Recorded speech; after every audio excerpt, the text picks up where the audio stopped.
All right, welcome into Surviving Paradise, the podcast that takes a sometimes serious, oftentimes humorous look at the claim by Jehovah's Witnesses that they are living in a modern day spiritual paradise. I'm your host, Stacy Bauman, former elder, ministerial servant, and most importantly, a kid raised as one of Jehovah's Witnesses throughout the 70s and 80s. Warning, as I always do, we try to have some fun. We are really trying to heal. So there's some laughs, there's some tears, there's tons of sarcasm, humor, and more.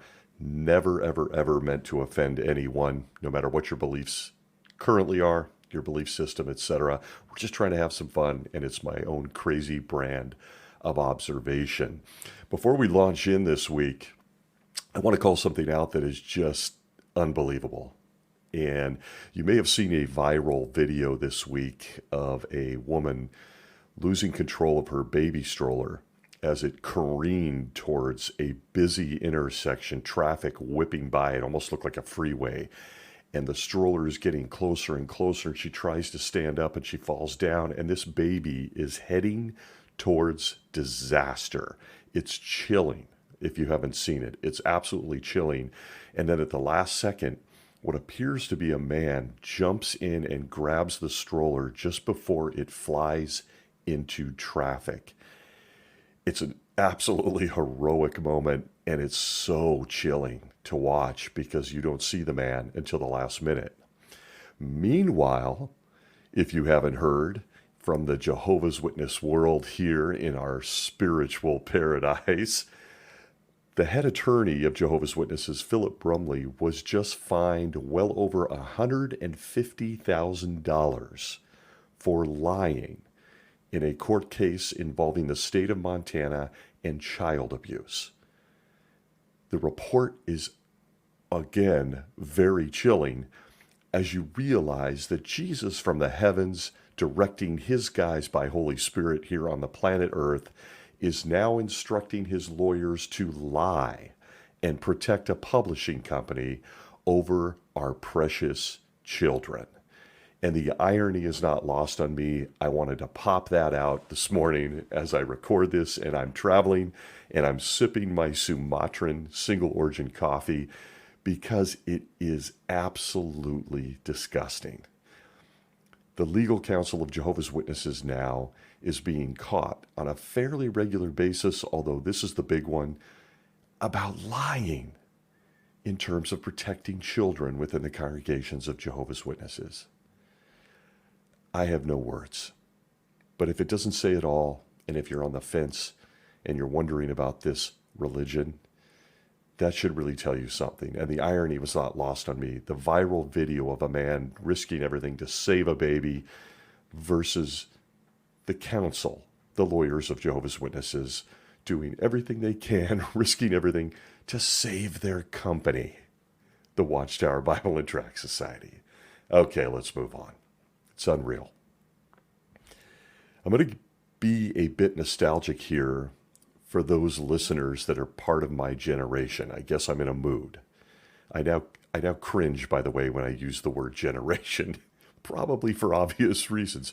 But I want to jog the memories of those of my generation and beyond. And I'm hopeful for younger listeners from more recent generations, I guess, that are listening to this crazy show, that they'll be able to relate on some level. So I guess my first question is, where are my 70s kids, the kids of the 1970s? And I got to tell you, not only in this host's opinion did we have the best music, we have the best movies, but some of us also had something that really triggered in me a memory this week. We had something known as a pet rock. Does anybody listening from my generation remember the pet rock? Look, I know this shows my age, but as a kid, we lived in my family in many low rent apartments. We did have a family cat. We didn't have much money. We didn't have much of anything while living in California. But I wanted something that was my own. And let's just say that this podcast host was one of those kids that fell for one of the most genius marketing scams of all time. the pet rock. I have no idea if I actually spent my bottle return money on this or not. I don't remember. But you got yours, your very own pet rock, for $3.95. And at this point, I have to give a big shout out to Gary Dahl. The dude sold $5 million of these things in a matter of months. But I had one too. I had my very own pet rock. I got suckered and fell for it as a kid. And let me tell you something, your pet rock came with a manual. That's right, a book called The Care and Training of Your Pet Rock. Look, a pet that never died, that didn't make noise, it's genius. It didn't poop. It didn't need to eat. The pet rock at that time in the 70s came in its own box. It had straw inside the box, much like you'd picture a bird's nest. The box had ventilation or breathing holes, and it had a handle so you could carry your pet rock with you anywhere. And let me tell you, my little rock was perfectly round. Think, if you're trying to visualize, like a river rock, now found in common flower beds anywhere you walk today. And he was smooth. He was a smooth rock. So holding him in my little hand at that time was really nice. My own pet rock. I would never have thought about throwing my pet rock anywhere. He was special to me. And listen, for those who at this point are going, this guy's lost it, let me just tell you something. It was an intimate relationship.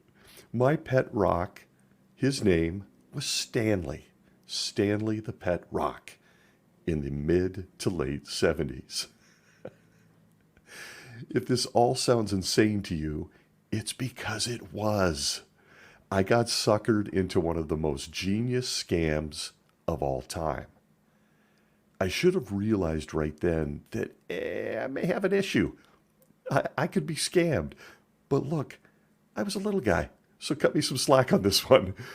But the fact remains, even the best intentioned person can be swayed by emotion and start believing in something, spending their money, dedicating their life to something that makes zero sense. And it can be anything from something silly like my pet rock, Stanley. Shout out to Stanley, by the way, wherever he may be. I lost him. And it could move into something much more serious, like wasting your entire life, or even giving your life in death for something so absurd you spend waking hours trying to figure out how you were taken so easily, how you got suckered. And so there's a brief story on me and my pet rock. And it crossed my mind today because I want to move from the harmless Stanley and $3.95 into something that dominated and continues to dominate the lives of 8 million plus Jehovah's Witnesses. And it's been dominating for well over a century now, which is odd. We're all living on borrowed time, apparently, because after 109 years, we must take a look at the fear-mongering and absurdity surrounding the term we've all been peppered with at every congregation meeting of Jehovah's Witnesses. You'll recognize it. 3 little words all ex or current Jehovah's Witnesses recognize as the last days. Oh yes, the last days. Let's discuss punching the clock on this old system of things, shall we? Because again, this dominates the lives of Jehovah's Witnesses. And as we move throughout, I guess I just want to encourage you to remember this little guy and his pet rock Stanley, and how easily I bought into the fact that something I could find anywhere all over the street and was stepping on outside, I paid money for because, it's easy to get suckered. Suffice it to say that when you're talking about the last days and trying to cover well over a century of detailed insanity, it may require a few episodes. I'm going to try to keep a macro level look. I'm not going to tie myself in knots trying to go deep into an academic study of the teachings of Jehovah's Witnesses on the last days.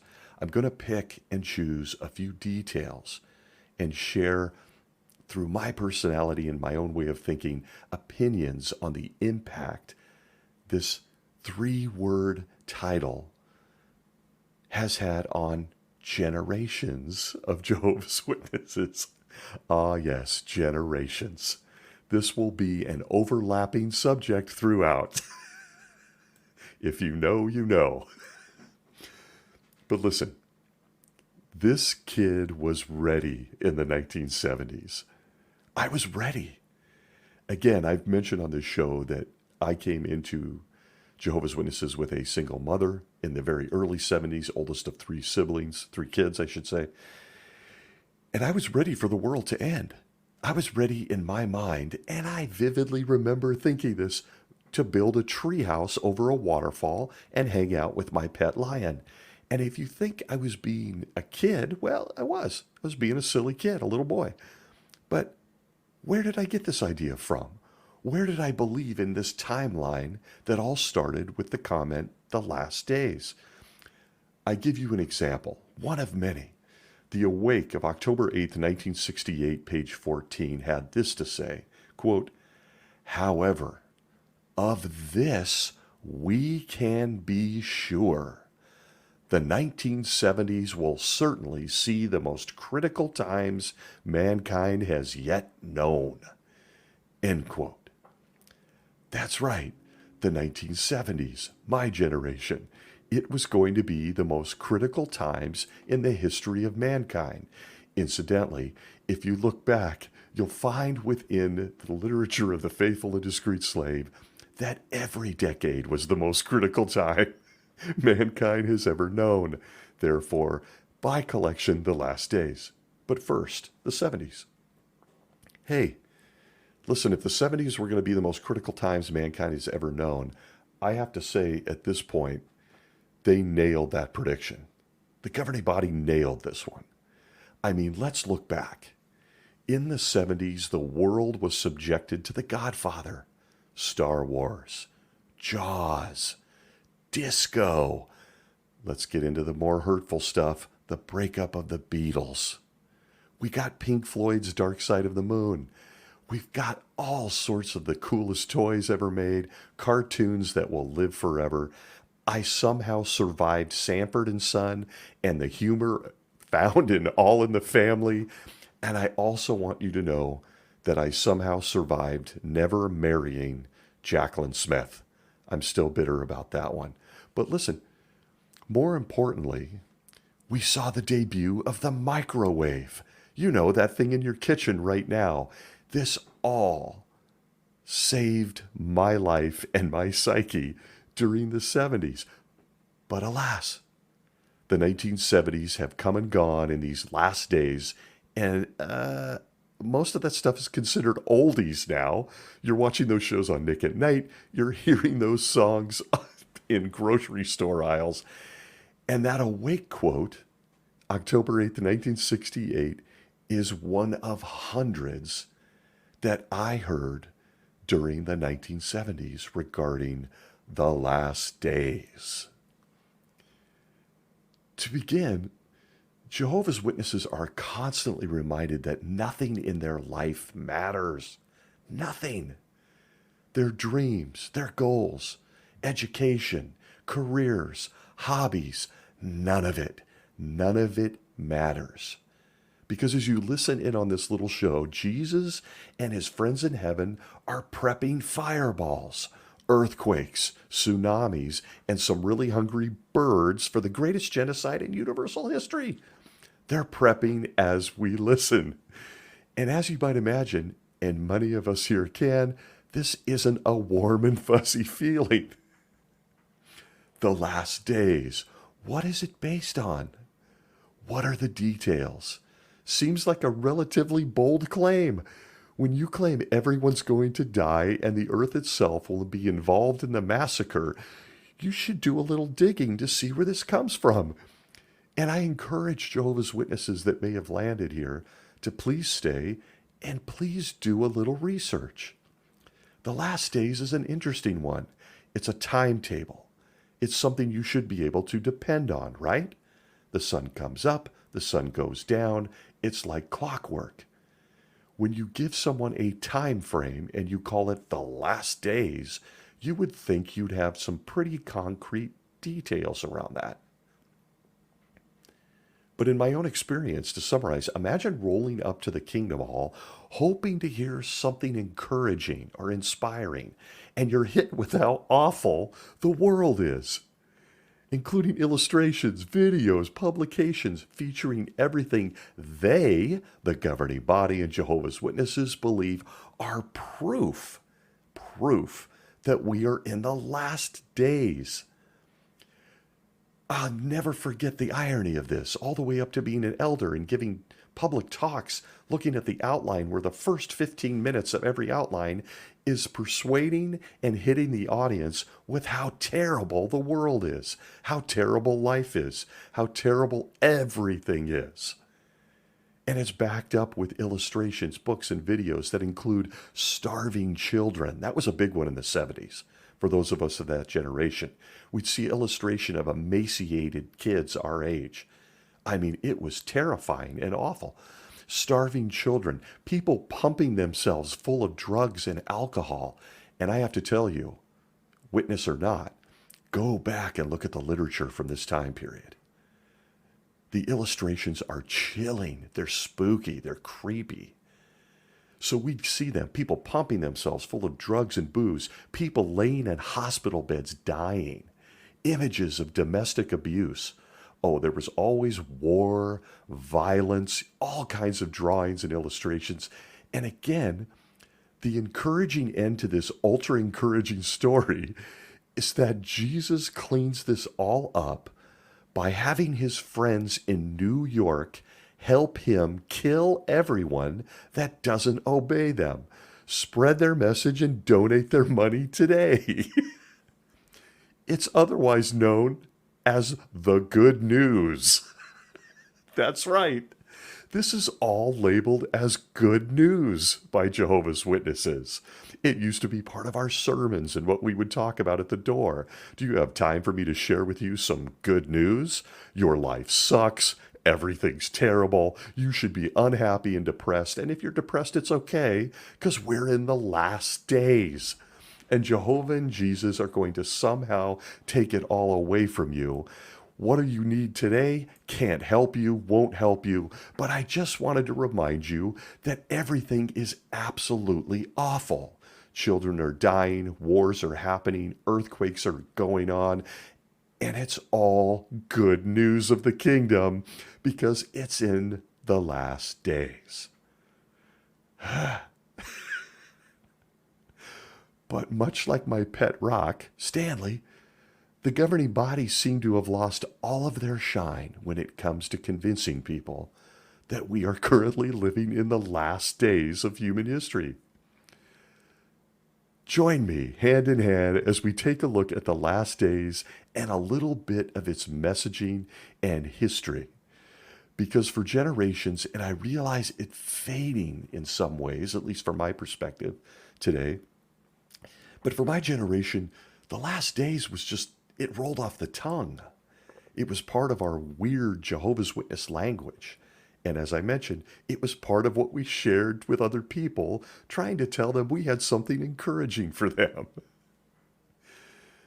But looking at the history, Jehovah's faithful slave, as we covered last week, gifted with the magic Holy Spirit, decided that human beings were living in the last days since, are you ready for the start of the last days? Are you ready for the date? Are you sitting down? Jehovah's faithful slave originally said that the last days started in 1799. That's right. You heard it correctly. 1799. It's in print, and it was given to God's mouthpiece, or so he tells us, Charles Taze Russell. Take a walk with me now on a few more important dates. Again, we're looking at a timeline that they claim is the last days. In 1929, Jesus, now on his throne in heaven, and building a gigantic Jesus clone army, as the illustrations show us, all male with white beards and crowns. Jesus had a change of heart. And listen, I'm going to tell you right now, most of us are truly grateful for that. If he didn't have this change of heart, I'm never here, apparently. I never have a pet rock named Stanley. I never ride a bike, and I never grow old. So we're grateful, since most of us weren't even born yet. In 1929, Jesus and his guys in New York changed the start of the last days from 1799 to 1914 to make it all more convenient for all of humankind to make a decision about joining Jehovah's Witnesses. And again, in 1930, Jesus and his guys in New York also updated the rest of us that he changed when he became king. Isn't that interesting? All of this in print.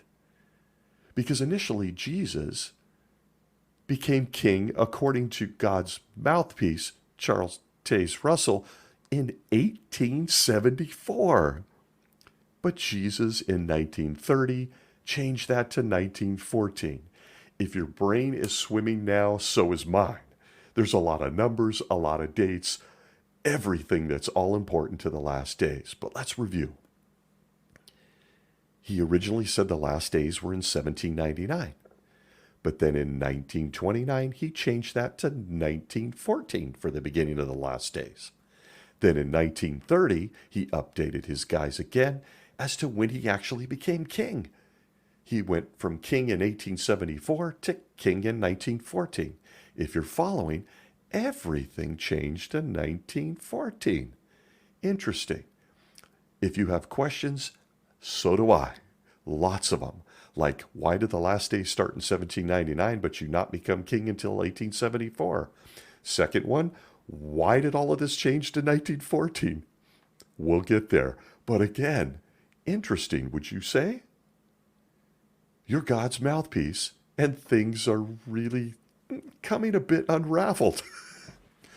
And again, from the human standpoint, which is of more interest to me, no word on what happened to the people that believed the old dates, 1799 and 1874. I guess those people really never mattered, right? Not sure. No record yet of Jesus apologizing to them for saying the last days were in 1799 and he was king in 1874. Just a 75-year gap where the last days began, and apparently no one was watching it. Jesus wasn't even king yet. But he fixed it, folks. 1914. Look, if there's one date all Jehovah's Witnesses know, it's 1914. That's the date. We'll get there. But the changes to timelines are sort of a thing among Jehovah's Witnesses. Don't let that alarm you. Doesn't the fact that the times we are living in are said to be the last, the word last, actually mean we have a concrete timeline? Like we have an idea? Yes, it would actually. Kind of like the sun going up and the sun going down. We have a pretty concrete idea of the timing. But that is what makes this entire conversation on the last days so much fun. You're pitching the universe on a doctrine that you claim has a start time and also has an end time, a full timeline. And we aren't supposed to notice that the start time has changed multiple times off and on, and we currently have a lack of an end time at the time of this recording.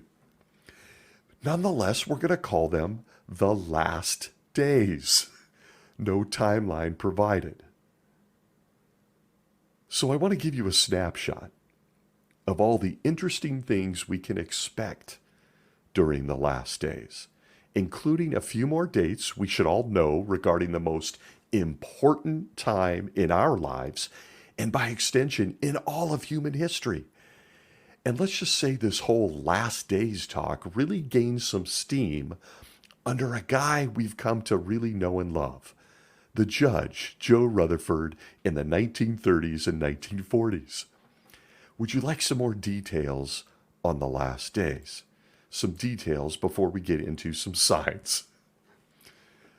Oh boy. quick sip of coffee. The beginning of the last days was calculated. Oh, this gets good. This gets good. Listen, if you were ever in doubt and you're just stumbling in here, this is all in print. Okay? Have to say that for those that may be a bit uncomfortable, especially when basing their life on a timeline like the last days. The beginning of the last days was calculated by Chuck Taze Russell, and he did it by measuring the steps of the Great Pyramid of Giza. Yes, you heard that correctly. Chuck thought by measuring blocks being windblown in the deserts of Egypt for centuries that he could get the rest of us the start date for something called the last days. This could be an episode unto itself, and likely will be. Pyramids, the desert, centuries old, Egyptians, not Jews, people who don't recognize the Bible, and a guy who somehow thinks I'm going to roll up with a ruler and look at one of the 7 greatest wonders of the world because I think by measuring its steps, I can get a timeline on the last days. Huh? In the Thy Kingdom Come book, 1904 edition, page 342, written by Taze Russell himself, he explains that 1874 was derived from a measurement of 3,416 pyramid inches. Don't have time to even explore what a pyramid inch is, but can you believe it? When he reissued this same magical book, built on Holy Spirit as the spokesperson of God, the measurement was revised in his 1910 edition to 3,457 inches, which means the last days then began in 1915. No big deal, right? A few lost inches, no word on why he went back to Egypt and he had to write a new book. The Holy Spirit just kind of works that way. I often picture him with a ruler out there in Egypt measuring steps. But why again? Because Jesus told him so? Was there a conversation that went something like, hey, Chuck, go to Egypt, grab a ruler, and start measuring the steps of pyramids? That's where I'll tell you when the last days begin. I got nothing. I genuinely got nothing. If this doesn't make you highly uncomfortable about the decisions these last days have impacted in your life, I really don't know what will. But listen, you can't talk about the last days without talking about the judgment of Babylon the Great. You remember, the world empire of false religion, otherwise known as any religion not Jehovah's Witnesses. The last days are close to over when religion is wiped out by the politicians. We're told that religion is a whore that rides a scarlet-colored wild beast, a cat with horns, and that cat pure evil, the United Nations. That's right, the same United Nations in recent years we learned our fearless leaders, the governing body, and Jehovah's Witnesses had been a member of for several years. Throw out the Watchtower studies that went on and on and on in the 80s and 90s that I conducted that just blasted the UN for a solid hour on a Sunday. We were members. That doomsday date for religion was changed from 1878 to 1919 by the not so sober Judge Rutherford in his book Light in 1930. There's a lot of dates here. I don't blame you. The judge buried that critical detail, that all religion would be wiped off the face of the earth. He buried it on page 74 of his new book. And by the way, if you're keeping score, the institution of religion is still alive and well at the time of this podcast. But in 1919, they were going to be gone, said the judge. All part of a sign of the last days. You can't talk about the last days without talking about the Great Tribulation. These are all phrases that every Jehovah's Witness will recognize, and for some of us, instilled hellacious fear in us as kids. I mean, the Great Tribulation was really something, and it was pumped from the stage on a regular basis, and they've doubled down on it today.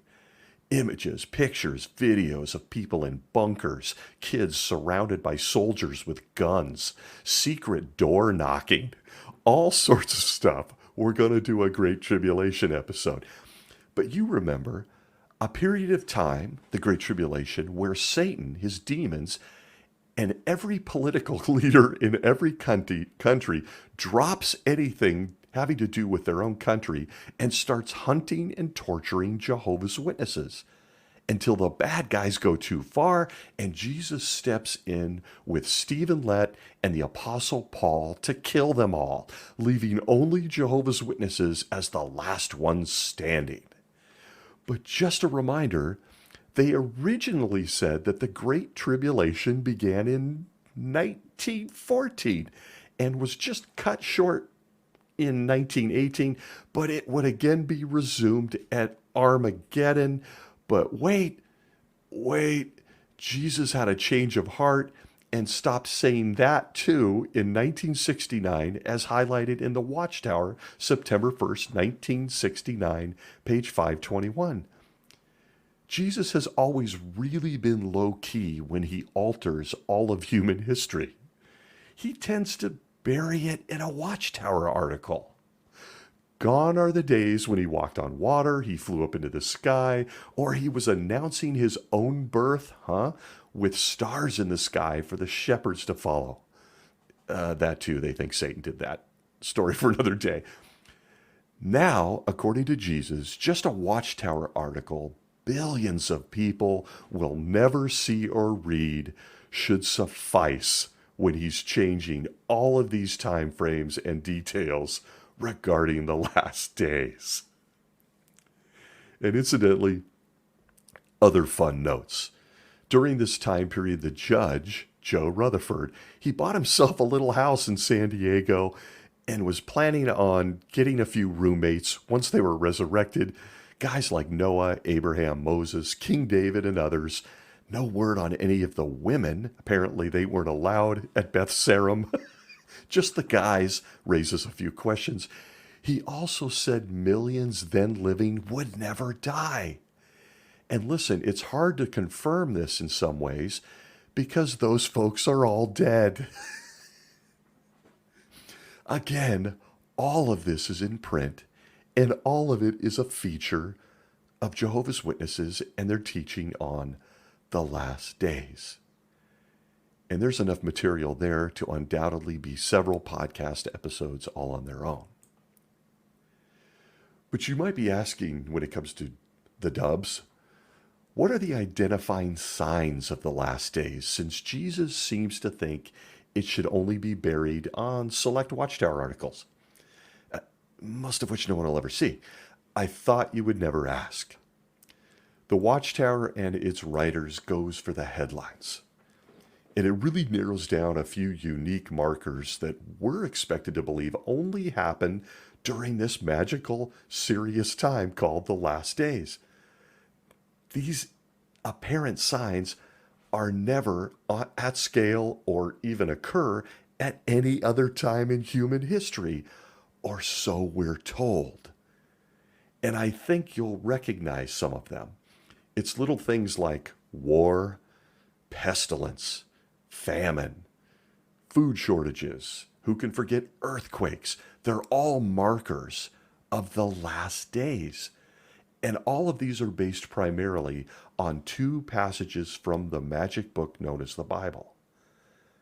On this important time period, one teacher is human Jesus, human, flesh and blood Jesus. The other teacher is invisible, now in heaven, and no one can see him, Jesus. He's in heaven, giving visions to John, who's on the island of Patmos and really, really old. Nothing to question there. But let's look first at what earthly Jesus, and so we are told, said about the last days. The first comment Jesus makes is on the Mount of Olives.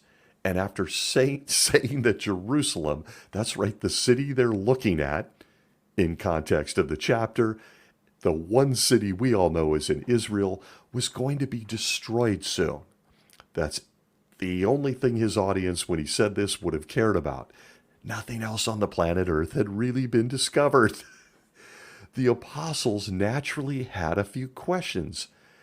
They asked him when this was going to happen, so they know, that he was looking on as invisible Jesus. His answer to those apostles, again, Mount of Olives, looking down at Jerusalem, their city, they'd grown up in it. Jesus says it's going to get wiped out. How do we know this is going to happen? How do we know you're involved? Jesus says this, Matthew 24, 7 through 14. Most Jehovah's Witnesses will recognize it. Quote, "For nation will rise against nation and kingdom against kingdom, and there will be food shortages and earthquakes in one place after another. And all these things are the beginnings of pangs of distress. Then people will hand you over to tribulation and will kill you, and you will be hated by all the nations on account of my name. Then too many will be stumbled and will betray one another and will hate one another. Many false prophets will arise, and mislead many. And because of the increasing of lawlessness and the love of the greater number will grow cold. But the one who has endured to the end will be saved. And this good news of the kingdom will be preached in all the inhabited earth for a witness to all the nations. It'll be done primarily with book carts and minivan. Nope, sorry, not in there. And then the end will come." End quote. Notice he says the inhabited earth. The inhabited earth. United States wasn't part of that story. Not yet, at least.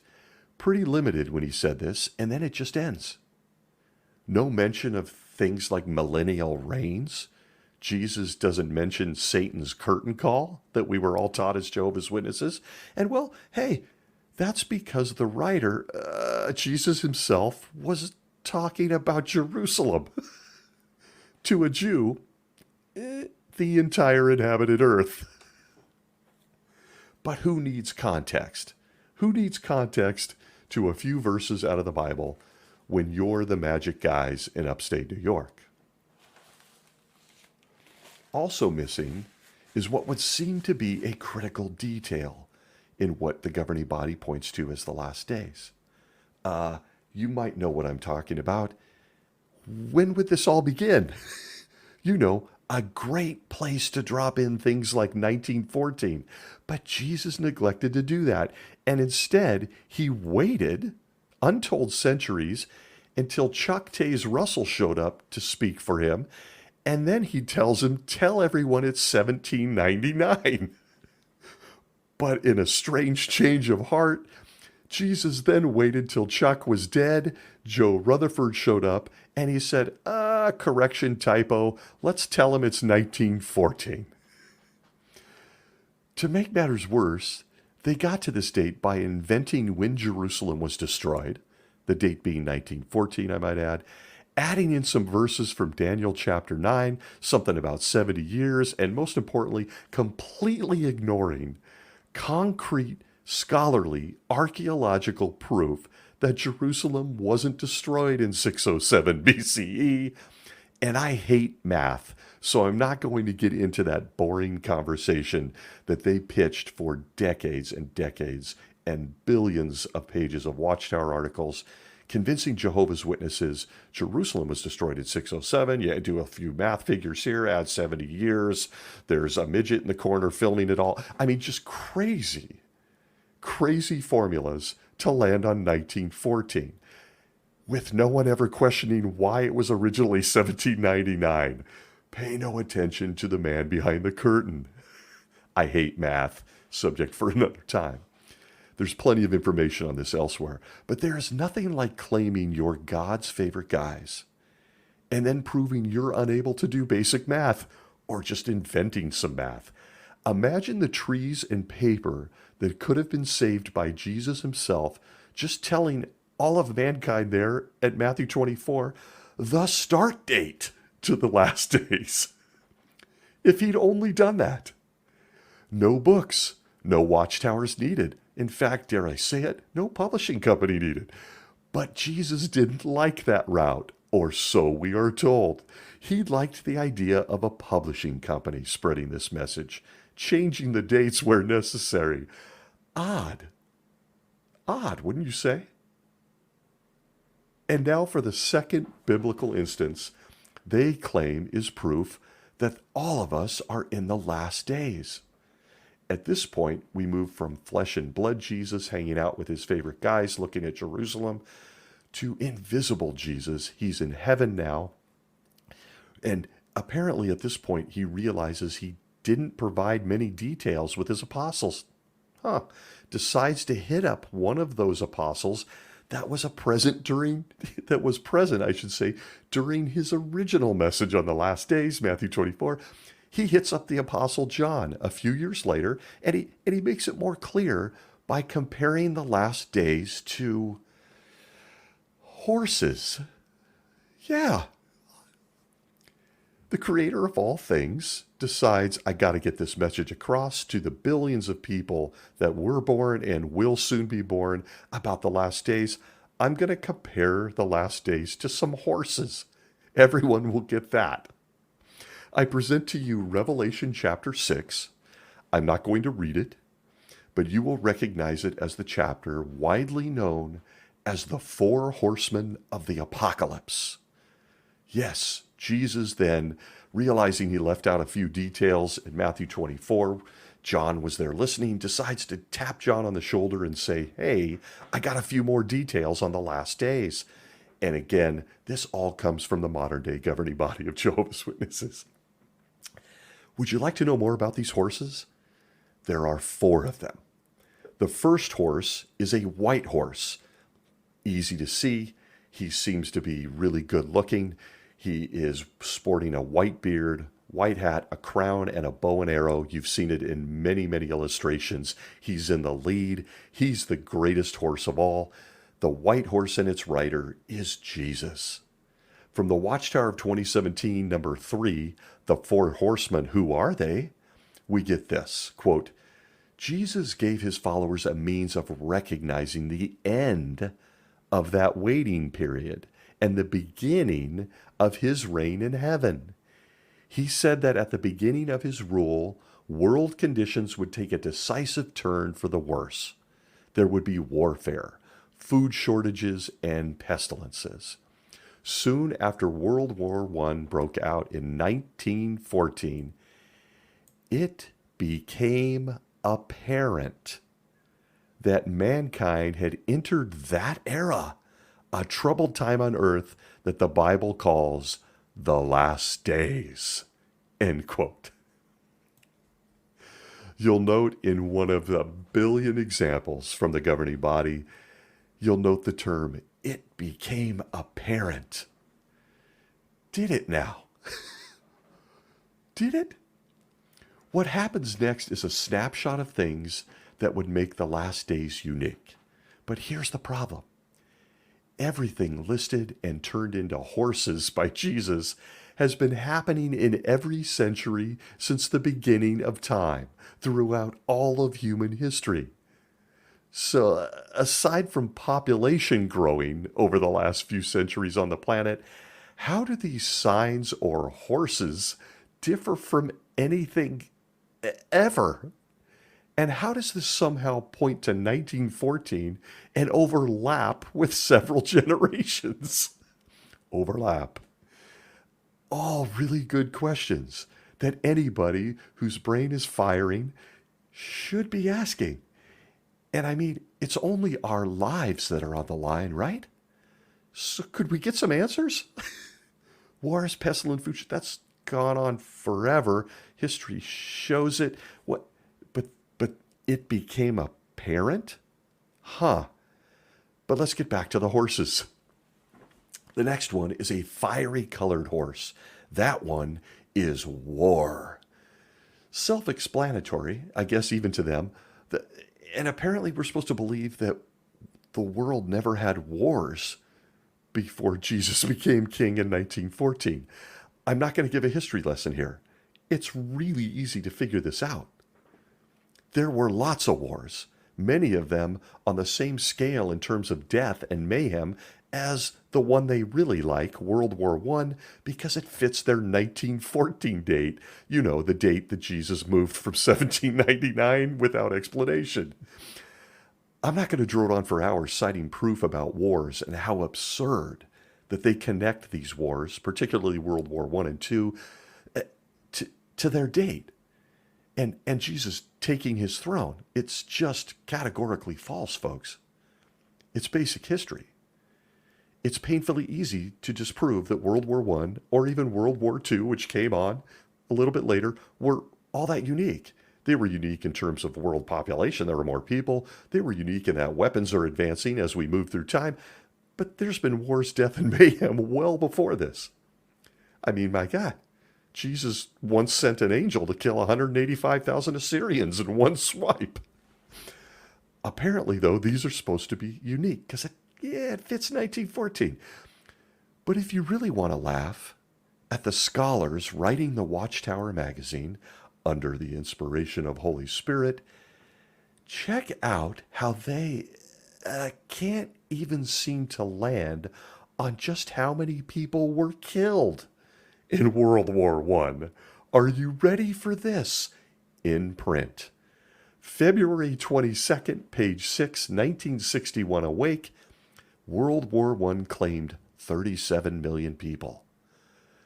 10 years later, the October 8th, 1971 Awake, page 16, only 14 million people died in World War I. Oops. A little over a decade later, and into the 80s, October 8th, page 12, 1983 Awake, it's up to 21 million people now that died in World War I. So if you're keeping track, it was 37 million, then it was 14 million, now it's 21 million. And this is where anyone considering the subject of the last days should have several questions. We've seen the dates moving around. We've seen the numbers of people affected moving around. There's a lot of moving around in the last days. And again, when you're making a claim about a clock, a time, the sun going up and down, a start date, and an end date, you should probably have these details nailed down, wouldn't you say? Billions of people are in line to be killed. But look, who needs historians? And at this point, we have all seen multiple times that Jesus guys in New York have real problems with numbers. These are just dates that impact all of us. They really struggle, though. But back to the horses. There's a third horse. The black horse is famine. The Watchtower, number 3, 2017, from that same article on the Four Horsemen says this, quote, since 1914, no mention of 1799, 1914, we have seen evidence that this rider of the black horse has been on the move. Yes, we have. About 70 million people died in famines during the 20th century. One authority estimated that 805 million people, about 1 in 9 of the world's population, were chronically undernourished in 2012 and 2014. End quote. Those are some gut-punch horrific numbers. As I sit here being sarcastic, and hopefully you're having a laugh or two, there are people dying of starvation, lack of clean water. And so, even as I read that quote about the black horse, recognizing that this has always gone on, I have my own thoughts on this one, and it's in relation to Jehovah's Witnesses, and in particular to the governing body. During the same time the black horse of the last days was riding throughout the world and the universe, and according to them, 70 million people were dying, these same guys pumping out the stats amassed a real estate empire that included many Brooklyn, New York properties, well over $1 billion, and have purchased or built hundreds of other properties on free labor and no tax requirements. And well, am I the only person? Am I the only person to think not one person suffering from famine or lack of water was given a peanut butter sandwich by these guys? Not one child was fed? They're worth billions of dollars here in the last days.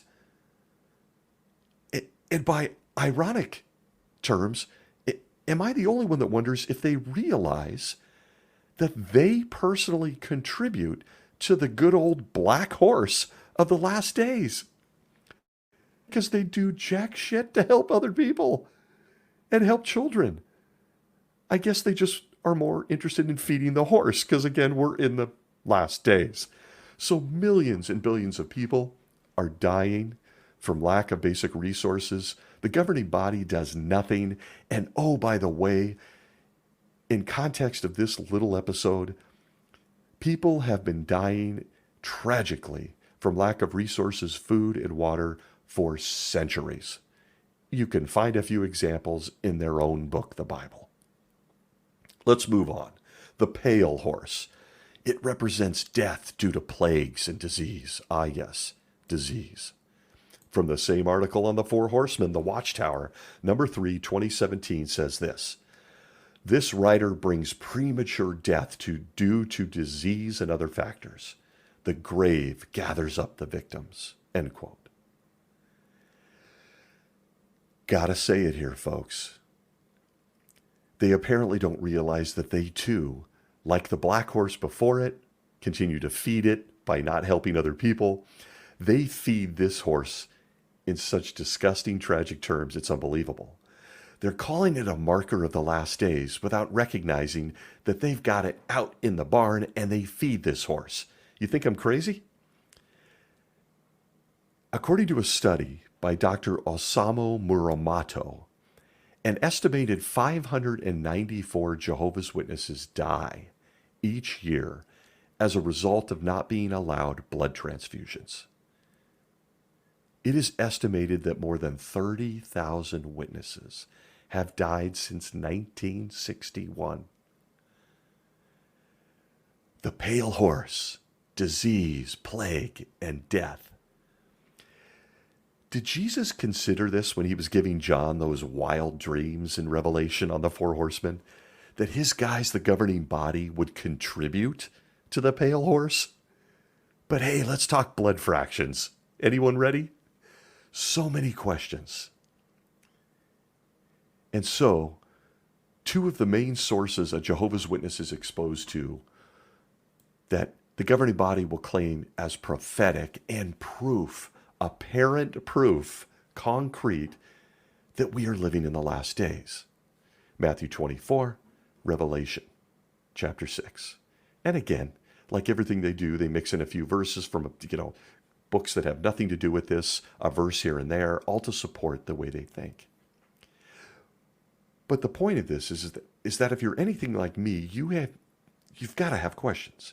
You may have many, many questions.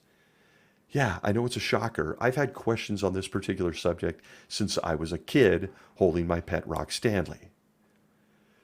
So stay with me as I consider a few. The last days started with a bang, and a decision that I'm still very much struggling to understand. And it got into my psyche, and it goes something like this, according to the governing body of Jehovah's Witnesses. You are the Son of God. You created everything outside of yourself. Jehovah did that. Everything. Atoms, molecules, DNA, the ever-expanding universe, the stars, the planets, Earth itself, weather patterns, giraffes, on and on it goes. You watch Adam and Eve drop the ball. Noah picks it up and saves the human race and all the animals on the earth. You create a nation. They go sideways. You eventually decide, I think I'll try being a human fetus. And you get yourself into the womb of an imperfect woman for 9 months. You're born, you get older, you grow a beard. You experience life, including everything from eating, pooping, and sleeping, and what it feels like. You then start preaching stuff most people think is nuts. And eventually, the very humans you created hang you on a torture stake, and you're glad to do so because you're trying to save them again. And eventually you die.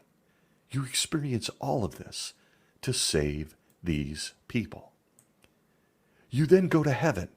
You reunite with Dad. You see your angel buddies. You created them too. And you hang around for what I call the lost centuries. A span of time where you didn't feel you needed a publishing company or even to communicate with these precious humans on Earth. You laid low. I guess according to Chuck Russell, you had the Egyptians build pyramids so he could eventually measure their steps, only to find out that you had 1914 marked on your calendar all along. The day finally arrives. It's now the most important date in all of human history. This is likely the happiest day in the history of heaven and beyond. After finishing up some high fives and hugs up there, you kick into action. It's time to start the last days. And this is your first move. Are you ready? From his own website under Bible Questions Answered, what is the sign of the last days or end times? We get this from Jesus. He wants to be sure we know about his first move after all that. Quote, in 1914, God's kingdom began ruling in heaven, and one of its first actions was to expel Satan, the devil, and the demons from heaven and restrict their activity to the earth. Satan's influence on mankind can be seen in many of the bad attitudes and actions that make the last days critical times hard to deal with. End quote. Pause. Did you catch it? Am I alone? That's right.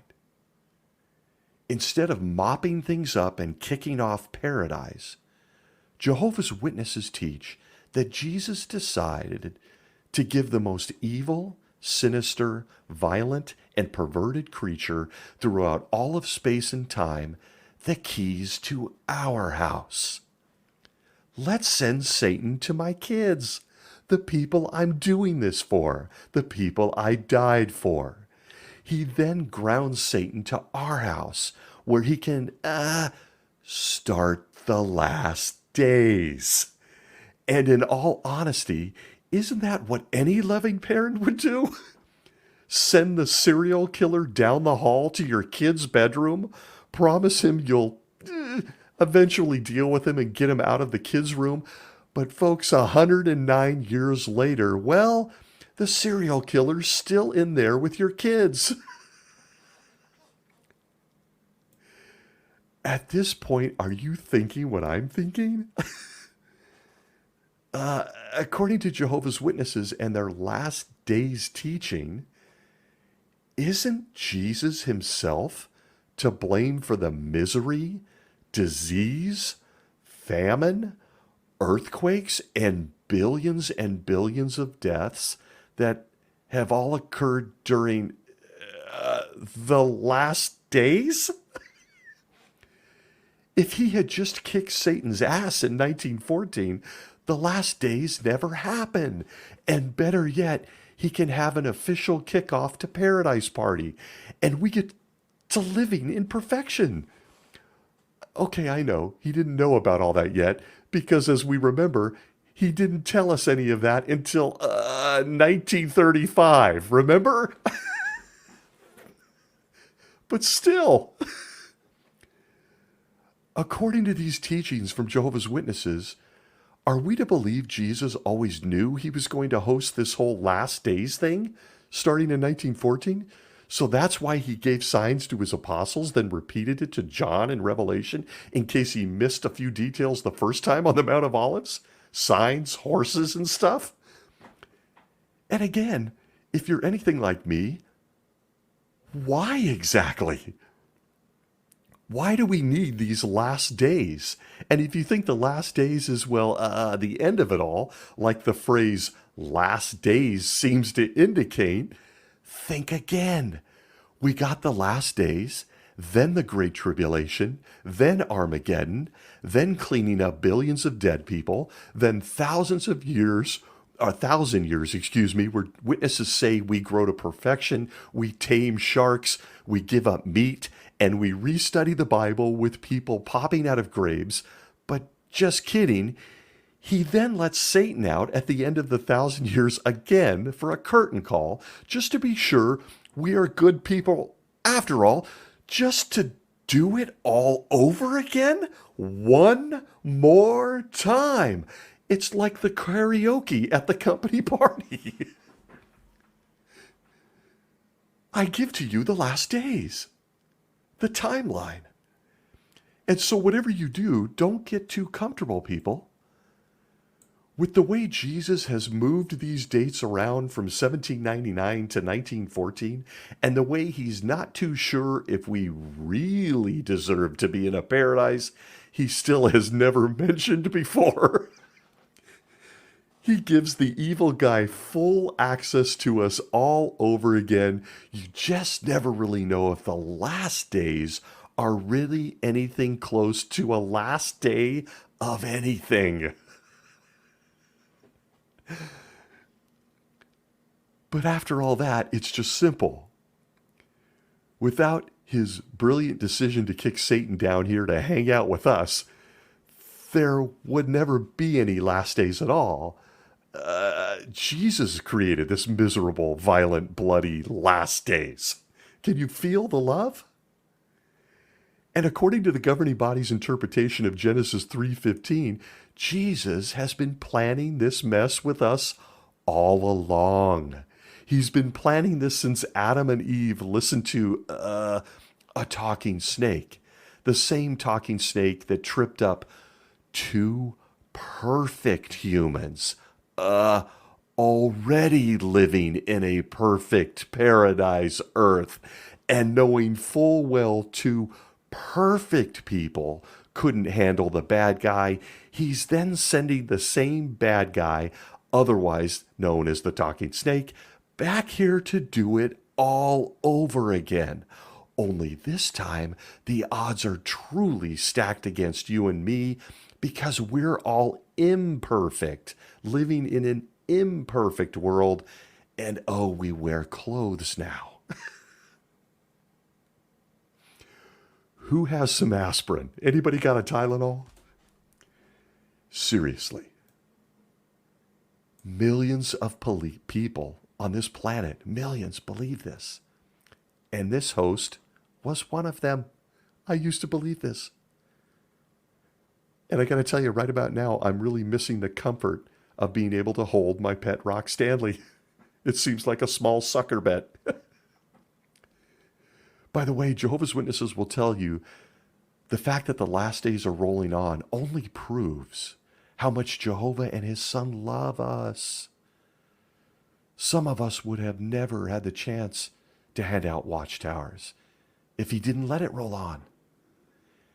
And to that, I say, so Jesus must know who the exact final baby to be born is, right? Because that's a famous and favorite reasoning point by Jehovah's Witnesses. Well, God, you should be grateful the last days are still going. You should be grateful. You wouldn't have even been born. You wouldn't be here at this door, knocking on this door. Right. Okay. But I'll ask the question again. That means, in my mind, that Jesus must know who the exact final baby is that kicks off the end of the last days. Armageddon. Or should I say, first, destruction of religion, great tribulation, then Armageddon. But Jesus knows who the last baby birthed is, right? When he decides, that's it, last one. I got to tell you, that kid is going to have one hell of an entrance. One hell of an entrance. That kid is going to bring on Armageddon, according to Jehovah's Witnesses. But throw it all out and allow me to redirect you to more fun on this subject of the last days. Because someone missed the memo. Was it Jesus? Was or is it the governing body? Was it a typo in billions of pages of Watchtower literature? Who's taking the blame? What was that missed memo, you ask? Let me know if you pick up on anything here.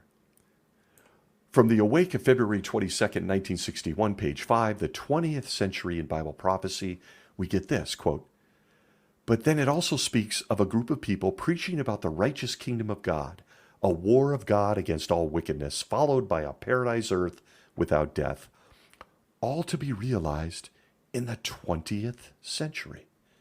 End quote. The February 22nd, 1961, page 7 Awake, quote, "That now operating kingdom in heaven will, within the 20th century, cleanse the entire earth of wickedness." End quote. February 22nd, 1961, page 8 Awake, quote, "What day was Jesus speaking of? The beginning of World War III? No. Zephaniah 2:3 identifies it as the day of Jehovah's anger. Revelation 16:16 calls it the war of the great day of God the Almighty, Armageddon. This war will come in the 20th century. It will come right on schedule, as have the wars, food shortages, earthquakes, and other events foretold. This generation will see its fulfillment." End quote. Are you with me? If you missed it, the faithful and discreet slave said these crazy last days would all be finished in the 20th century. It would be right on time as scheduled. Their words, not mine. Jesus from the heavens and his chosen guys said this was all going to be done in the 20th century.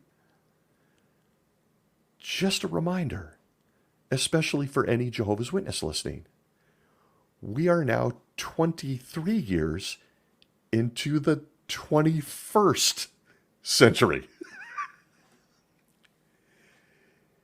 And before anyone dismisses this as, well, come on, Stacy, we got new light. That's old light. Please first see a past episode on all things light. And second, you'll now have to explain how this impacts people that believed this when it was taught. How it impacted their decisions. Things like marriage, having children, education, careers, or just how they spent time. And where are those people now? Retired? Could they even afford to?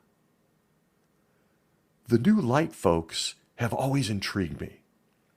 It helps them keep their own future intact, while completely dismissing the people that heard this information from the governing body and believed it. Oh, and they went on to teach it to others, that the end was coming in the 20th century. So I ask you, new lighters, have Jehovah's Witnesses gone back and found every single precious soul that heard that the last days ended in the 20th century and given them the updated new light? No? There's not a campaign to do that? To correct the wrong? Didn't think so. No blood guilt there, right? Such a fascinating fact on all things new light in reference to the last days. But aside from how absurd the entire doctrine of the last days is, it's how they use it that has pissed me off throughout time. I could go on for hours about how the governing body has used the last days as a platform to create urgency among Jehovah's Witnesses. For Jehovah's Witnesses to sacrifice everything with zero way to seek revenge when it doesn't come true. Why? Because they're all dead. They constantly weave a web of pessimism to create a mock reliance on them, the 9 guys in upstate New York. Every natural disaster, every sickness, every criminal act, they leverage all of them to prove that, hey, we're right. We're in the last days. Each issue of the Watchtower, almost every talk, videos, they all feature a common theme. Life sure is miserable, and it's getting worse by the second. It's so awful. You should listen to us. Go on the website and look at several sections of their website and the endless, constant reminders of misery, with the only answer being, study the Bible with Jehovah's Witnesses. Seriously, do this. Click on the tab Jehovah's Witness News on the website. I just did.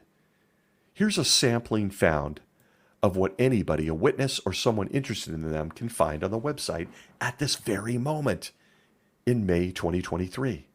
Here's a snapshot. Headline: Cyclone Yaku slams the coast of Peru. Thousands attend memorial service for victims of the Hamburg shooting. Cyclone Freddy causes devastation in East Africa. Update: brothers imprisoned. Vanuatu pummeled by 2 tropical cyclones. Update: tens of thousands affected by devastating earthquake in Turkey. I'm going to stop there. It's on their website right now. I'm reading it right from the website. And it's just a few examples. And folks, guess who has all the answers? But again, this started in 1799, was switched to 1914, and we were told this would all be done in the 20th century. And here we are in May of 2023 of the 21st century. Aside from their lust for Armageddon to come any second now, the governing body's favorite subject is living in the last days. They go out of their way to create a sense of urgency. They've continued to use the images of emaciated children, people shooting up with needles, bombs dropping, and earthquakes to instill fear and urgency in Jehovah's Witnesses. And if it wasn't so comical, it's absolutely deadly tragic. According to the late Ray France, a hero by any other definition, in 1980, the governing body considered replacing the doctrine with a completely different interpretation on the last days, and that governing body members, he said this, I might add, that governing body members, Albert Schroeder, Carl Klein, and Grant Suter, some of us will recognize those names, proposed moving the beginning of the generation, of the last days, to the year 1957, to coincide with the year Sputnik was launched. This is in his book. He said that the proposal was rejected by the rest of the governing body. No word yet on what Jesus had to say. You can find that entire story in the Bible. Oh, wait, no. You find it in Ray's book, Crisis of Conscience, page 262. I guess those 3 governing body members were getting different messages from Jesus in 1980. Does this mean Sputnik was on Jesus' mind that day on the Mount of Olives with his apostles? They're men. And there are so many stories that are just adding to this legend of the last days. Imagine how excited the governing body was during COVID. In a now famous and utterly ironic moment, the gift that keeps on giving, Stephen Lett got up in front of millions, mentioned the 4 horsemen, and quoted Luke chapter 21, and said the following, that we are living in the final part of the last days, undoubtedly the final part of the last days, shortly before the last day of the last days. And while that now lives in infamy, the irony I mentioned is once again right under our noses. That idiot, King Stephen, mentioned Luke chapter 21 in that discourse. Shall we take a look at the chapter good old Stephen mentioned? That he says supports him and his buddies in proving these are the last days, shortly before the last day of the last days? Okay, let's. There are 2 important things to notice from the chapter he himself mentioned. Quote, it says in that chapter, but as these things start to occur, this is Jesus speaking, but as these things start to occur, raise yourselves erect, lift your heads up, because your deliverance is getting near. End quote. Context, he's talking to him right there outside of Jerusalem. Was Jesus giving this sermon in 1914? Nope. But he did tell those listening they would be delivered. Huh? But let's cut Stephen some slack and pretend Jesus was saying this in 1914. Those present to hear it would certainly, oh, wait, they're dead too. Stephen, care to comment? In the same chapter Stephen says proves we are in the last days, we find that those listening to Jesus about the sign of his presence had some questions. My kind of people, I might add. So Jesus says this, quote, Luke 21, 7 through 11. Teacher, when will these things actually be, and what will be the sign when these things are destined to occur? He said, look out that you are not misled. For many will come on the basis of my name, saying, I am he, and the due time has approached. Do not go after them. Furthermore, when you hear of wars and disorders, do not be terrified, for these things must occur, but the end does not occur immediately. Then he went on to say to them, nation will rise against nation and kingdom against kingdom, and there will be great earthquakes, and in one place after another pestilences and food shortages, and there will be fearful sights and from heaven great signs, end quote. So, easy to see, Jesus was speaking to people about the destruction of Jerusalem in 70 AD. That was his audience. No indication that this was an anti-typical, future, dual prophecy or whatever words they like to attach to it. He never said it had two fulfillments. Got it. But something else jumps out at a person here. He warned them. Do not be misled. Many will come saying, hey, we're the leaders. And guess what? The time of the end of the last days has approached. And Jesus said blatantly in their book, do not go after them. I could be wrong, but is Jesus making it clear that anyone other than him showing up and saying they were his guys and that the end is here, these are the last days, those particular guys were people we should not, and I mean not, listen to? Luke 21, King Stephen led.